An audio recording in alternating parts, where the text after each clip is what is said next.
अस्सलाम वालेकुम।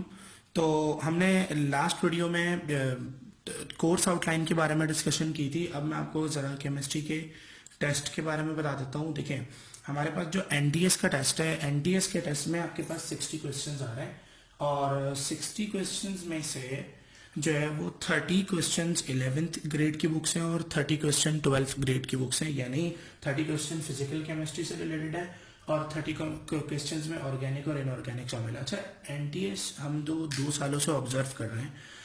एनटीएस के अंदर ज्यादा टिपिकल क्वेश्चंस 2 सालों से नहीं आ रहे। अच्छा, इसी तरह फिर अब आ जाते हैं। अच्छा, एनटीएस के क्वेश्चंस पहले यानी शुरू के अंदर जब एनटीएस टेस्ट नहीं लेता था तो तब टिपिकल क्वेश्चंस आते थे, लेकिन इन 2 सालों से हम ये देख रहे हैं कि ज्यादा मुश्किल सवाल नहीं दे रहा है।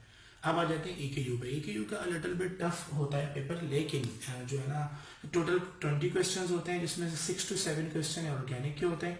अच्छा, ऑर्गेनिक के सवाल ये लोग कैसे पूछते हैं ये आपको जहन में हो कि ऑर्गेनिक के सवाल एकेयू वाले एक पूरा पैराग्राफ देते हैं। मिसाल के तौर पे भाई अल्काइल हैलाइड बहुत एक्सटेंसिव यूज्ड है और ये है फला फला फला, इससे ये कंपाउंड बनता है। अब नीचे 4 क्वेश्चन बना के दे देंगे जो कि इस पूरे पैराग्राफ से रिलेट करते होंगे। ठीक है, तो इनका एक अंदाज इस तरह है। इसी तरह फिर 2 to 3 इनऑर्गेनिक के होते हैं, उसमें पीरियोडिक टेबल से रिलेटेड कुछ बातें होती हैं और इस तरह आपके पास रिमेनिंग जो टॉपिक होगा वो फिजिकल केमिस्ट्री का होगा। अच्छा, ए लेवल्स वाले बच्चों को फायदा क्या होता है कि ए लेवल अच्छा ये सारे कॉन्सेप्चुअल सवाल पूछते हैं। इसमें किसी किस्म की कोई कांस्टेंट से रिलेटेड कोई भी ऐसी नॉलेज जो रट्टे से रिलेट करती है वो नहीं होती।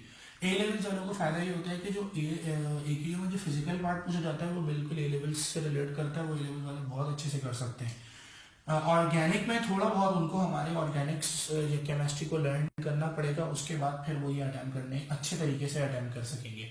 अब आ जाते हैं नर्व्स पे। नर्व्स के 60 क्वेश्चन है और वो सबसे टफेस्ट है, मतलब पूरे टेस्टिंग सिस्टम में, पूरे पाकिस्तान में टेस्टिंग सिस्टम में सबसे टफेस्ट क्वेश्चन नर्व्स के हैं।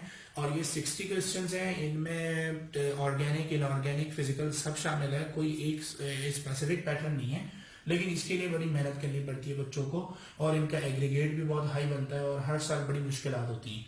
अब आ जाते हैं नर्व्स पे। ये इंजीनियरिंग सेक्टर। इंजीनियरिंग सेक्टर में देखिए केमिस्ट्री कभी भी इंजीनियरिंग सेक्टर का जो है वो कोर कॉन्सेप्ट रहा ही नहीं है, क्योंकि इंजीनियरिंग वर्ल्ड में फिजिक्स और मैथमेटिक्स से ज्यादा रिलेट किया जाता है, ज्यादा डील किया जाता है। केमिस्ट्री से इतना ज्यादा वास्ता नहीं होता सिवाय केमिकल इंजीनियरिंग में।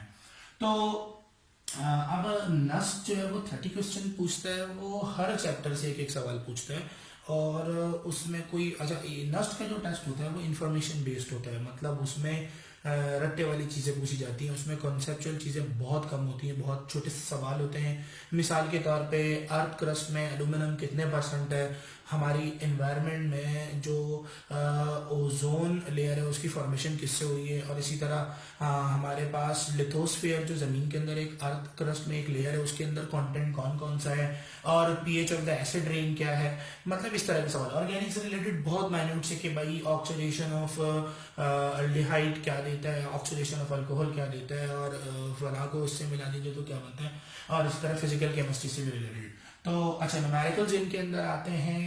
न्यूमेरिकल्स जो है वो ज्यादा नहीं पूछे जाते हैं, मोल्स और मोलैरिटी के न्यूमेरिकल्स पूछे जाते हैं। अच्छा, अब आ जाते हैं एनएडी में। एनएडी में भी सेम सिमिलर सिंटेक्स बुक बहुत प्योर होता है, बिल्कुल आसान सवाल होते हैं और दाऊद का भी यही हाल है। तो न्यूमेरिकल्स इसमें नर्व्स में भी कम होते हैं, एकेयू में भी न्यूमेरिकल्स कम होते हैं, एनटीएस में भी कम होते हैं।